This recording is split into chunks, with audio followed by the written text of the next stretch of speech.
Bismillah, alhamdulillah, salatu wassalamu ala rasulillah, amma ba'd. Kembali kita membacakan buku Fiqih Dakwah Bapak Dr. Muhammad Natsir. Masih tentang kaifiyah dakwah dengan cara hikmah, cara berdakwah dengan hikmah dalam makna hikmah yang ketujuh, yakni uswah hasanah dan lisanul hal.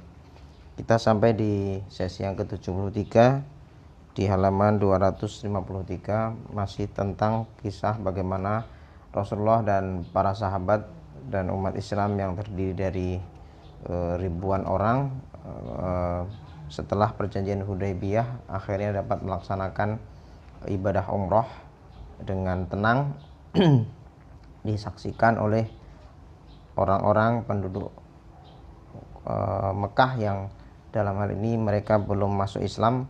Mereka menyaksikan dengan berbagai reaksi dan pandangan masing-masing. Saya lanjutkan di halaman 253. Pak Nasir menuliskan, mulailah di antara rakyat awam Quraisy itu bertanya-tanya, apa inikah dia Muhammad dan pengikutnya yang digambarkan kepada mereka sebagai orang-orang yang kasar dan kejam itu? Bukankah dia ini 7 tahun yang lalu pernah diusir dari Mekah bersama-sama dengan beberapa gelintir pengikut-pengikutnya? Sesudah itu diperangi terus-menerus. Sekarang dia memasuki kota dengan jumlah pengikut berlipat ganda semua, dengan kepala yang tegak, dengan wajah yang bersinar-sinar, dengan adab yang sopan yang menunjukkan gengsi pribadi.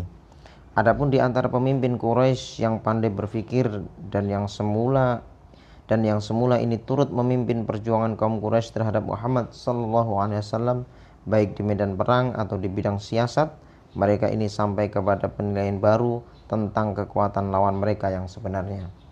Di medan perang mereka sudah berulang kali berhadapan secara langsung dengan daya tempur dan daya tahannya, kekuatan materialnya.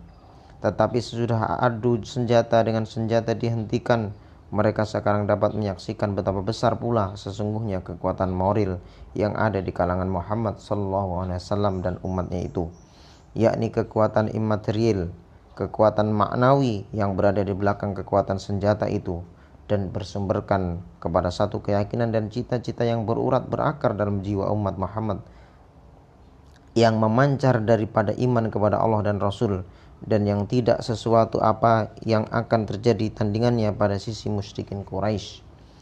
Dilawan dengan kekerasan, mereka berpantang mundur. Ditahan dengan gencatan senjata, mereka tidak menolak.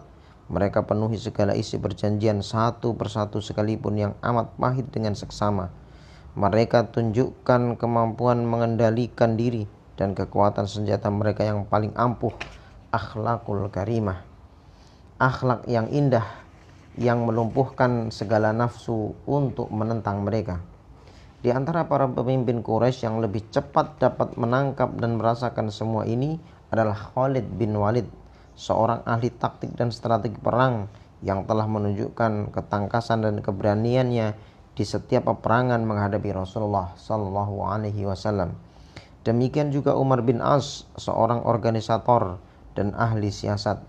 Kunjungan Rasulullah ke kota Makkah dalam rangka ibadah umroh qabla membukakan mata mereka kepada denyutan zaman yang sebenarnya.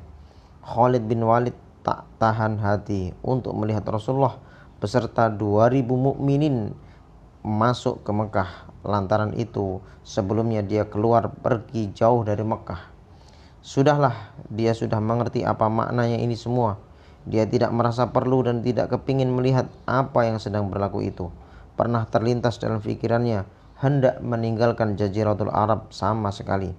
Kebetulan sesudah beberapa waktu Rasulullah beserta rombongannya kembali ke Madinah, diterimanya sepucuk surat dari seorang saudaranya, seorang sahabat Rasulullah SAW yang telah sama-sama melakukan umratul qadha.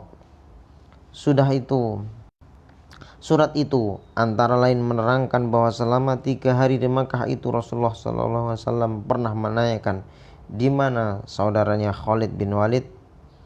Diterangkan yang menentukan bagi seorang seperti Khalid bin Walid, berita yang demikian menjadi pembuka pintu hatinya yang menentukan, dan benar-benar dapat merasakan di saat itu bahwa dia berhadapan dengan satu pribadi yang luhur, yang sama sekali bersih dari rasa dendam kesumat, satu jiwa yang besar dan satria yang dapat menghargai seorang lawan,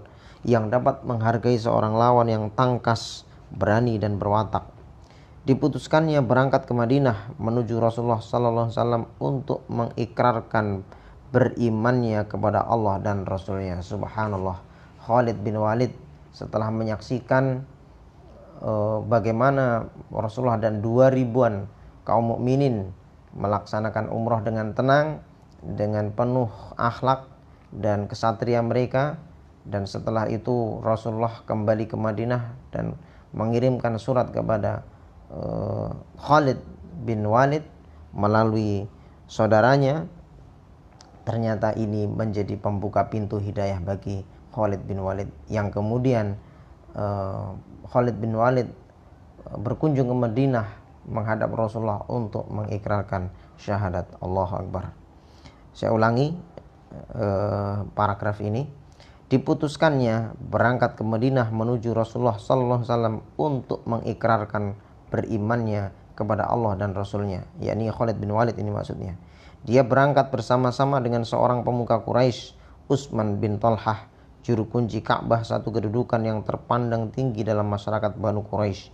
Di tengah jalan mereka bertemu dengan Amr bin As yang juga menuju Madinah dengan maksud yang sama. Masya Allah. Khalid bin Walid dan Amr bin As sama-sama melakukan perjalanan menuju Madinah untuk mengikrarkan syahadat. Berkata Rasulullah kepada para sahabat waktu ketiga-tiganya sampai di kota Madinah, yakni Khalid bin Walid, Amr bin As, dan juga juru kunci Ka'bah, yakni Utsman bin Talhah. Rasulullah berkata kepada para sahabat di saat 3 orang ini menghadap beliau, kota Mekah telah melemparkan kepadamu mustika-mustika hatinya, yakni orang-orang pilihan dari penduduknya. Maka mereka yang bertiga ini disusuli oleh banyak putra-putra Mekah yang lain pula, seorang demi seorang, sekelompok demi sekelompok. Maksudnya masuk Islam pula. Ini adalah kekuatan lisanul hal yang tidak bersuara itu, tetapi tak kurang fasih daripada lidah yang berbicara secara langsung. Sebagaimana kita dapat lihat pada peristiwa Umratul Qadha ini, yang paling besar memegang peranan dalam lisanul halnya adalah akhlak. Kita akan kembali kepada peranan akhlak ini di bidang dakwah, insyaallah. Baik, itulah sudah selesai makna hikmah dalam arti memberikan uswah dan lisanul hal. Dan diantara contohnya adalah peristiwa perjanjian Hudaybiyah dan juga peristiwa Umratul Qadha. Rasulullah SAW bersama 2.000 kaum mukminin ke Mekah dengan menunjukkan ketegaran jiwa dan akhlak mulia beliau, yang kemudian memperoleh hikmah besar, yakni banyak para pemuka Quraisy yang kemudian masuk Islam. Di antaranya adalah Khalid bin Walid dan Amr bin As. Barakallahu fikum. Insyaallah besok kita lanjutkan kembali. Assalamualaikum warahmatullahi wabarakatuh.